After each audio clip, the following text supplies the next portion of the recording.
What's going on, everyone? Nathan here. So the Apple Watch has seen some pretty lackluster updates over the past 3 years. Besides the Apple Watch Ultra, which has a much smaller target audience and a larger price tag, the Series 6, 7, and 8 are all quite similar to each other. So after doing some extensive research as to which Apple Watch is the best one heading into 2023, just as your typical Apple Watch user, like I'm not running ultra marathons or anything, I truly believe that the Series 7 is the best bang for buck.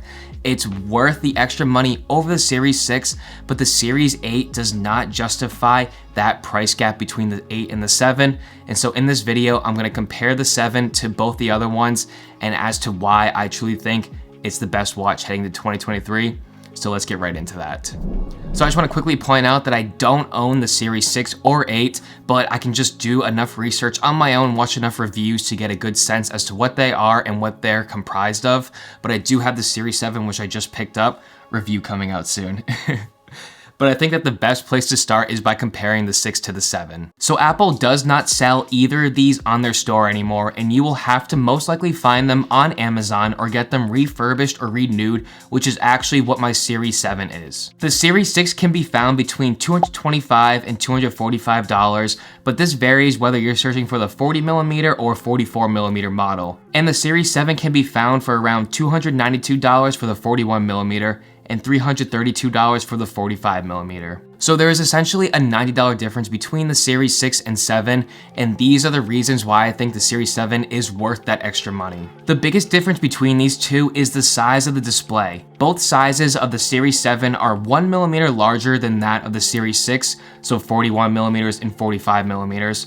But not only that, but Apple also decreased the border size around the display from 3mm to about 1.7, and these two things make for a noticeably larger display. The display is about 20% larger in total and now wraps around the sides of the watch, which taper off, and this also makes it more durable to cracks if you were to hit it hard against a wall or something. So not only is this display more aesthetic because now it's more bezel-less like most tech these days, but it also does come with some exclusive software features as well. First, you get two new watch faces, which are exclusive to the Series 7 and now 8, which are the contour watch face that pushes the numbers to the very edge, and when you move the digital crown, it has this smooth animation that enlarges the numbers as you go across it. And you also get the modular duo, which is just like the modular watch face on the smaller Apple Watches, but now you get two large complications to see even more valuable information at a glance, which I personally think is extremely useful. I think that I will personally be using the modular duo face a lot more frequently because I love packing on as much information onto my Apple Watch as possible, and so this just allows me to do that even more so. Besides the watch faces, this larger display also now allows you to use a new keyboard on your Apple Watch to text people with. You can still use the swiping method that the older Apple Watches had, but the keyboard is such an improvement and more efficient way to text on the Apple Watch, and it actually makes it a viable way to respond to people, as I found the swiping just really deterred me from texting people on the Apple Watch. The larger display also gives you new buttons inside of applications to make navigation easier, and you also get two larger font sizes as well in case you ever had trouble reading the fonts on your Apple Watch beforehand. So the next big difference that justifies the Series 7 price over the Series 6 is that the Series 7 now has fast charging.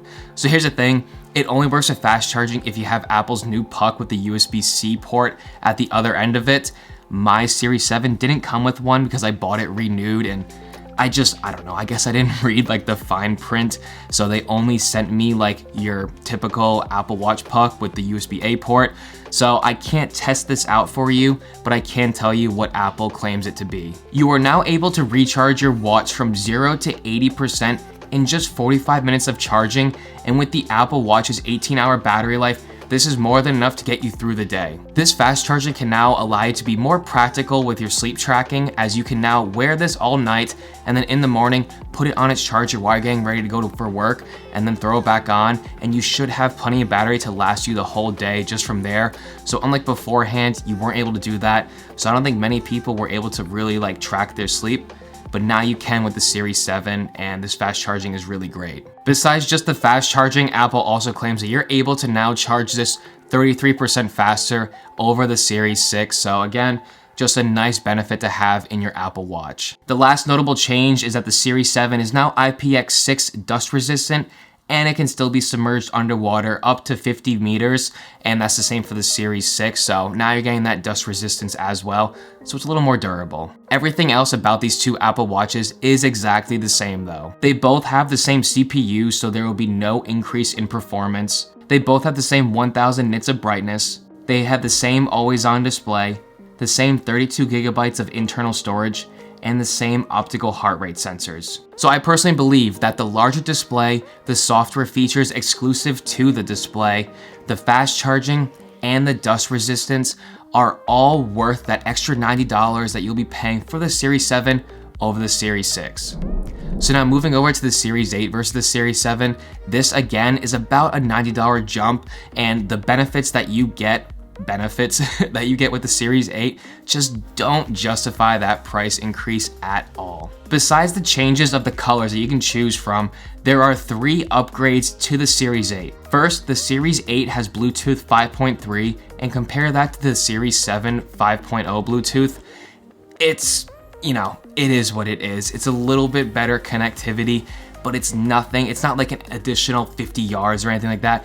It's just slightly stronger, slightly more secure Bluetooth connection between your watch and your phone. I don't think that's worth $90, me personally. Second is that the Series 8 has Apple's new crash detection feature with a new high G-force accelerometer and updated gyroscope inside the watch. So yes, this can be extremely helpful if you're in this very rare scenario where you're unresponsive after a car accident. I feel like the percentage of the time that people wear their Apple Watches all day, almost every day, versus the amount of time that they're in car accidents, I hope that none of this happens to you. It just doesn't seem like that is quite worth it, because some of you may never ever need this feature. And that's just something that I'm pointing out to you. Maybe that's worth it to you just for that little chance it does happen, so just keep that in mind. And the last difference is that the Series 8 now has 2 temperature sensors. One on the bottom that faces your wrist, and one on the side that measures the ambient temperature around you. So this won't be able to give you a super accurate body temperature as soon as you put it on. What it does is it tracks your body temperature over a course of a couple days, and then through that data, it then can give you a more accurate temperature of your body. So it's not like a thermometer, like you put it in your mouth and then in 10 seconds it gives you your temperature. It doesn't work like that. You're gonna have to use it for a couple of days for it to then output an accurate temperature of your body. The real benefits of these temperature sensors though come in the form for women, as this can now more accurately track your own body cycles, and it can even predict possible ovulation. So this can be used for women to get a better understanding of their overall health, but unless you have had specific conversations with your doctors about this sort of thing where they might want this data to help track your progress of your body, then again, I don't think it's a necessary feature, nor do I think that it's worth the $90. And for half the population, it won't even apply to us. So again, just my own personal feelings about these temperature sensors. And that's it. That's all the differences between the 7 and the 8. You're getting the crash detection, the temperature sensors, and the Bluetooth 5.3. Besides that, they're the exact same thing. The same CPU that is actually the same one in the Series 6. They just keep recycling it for each generation.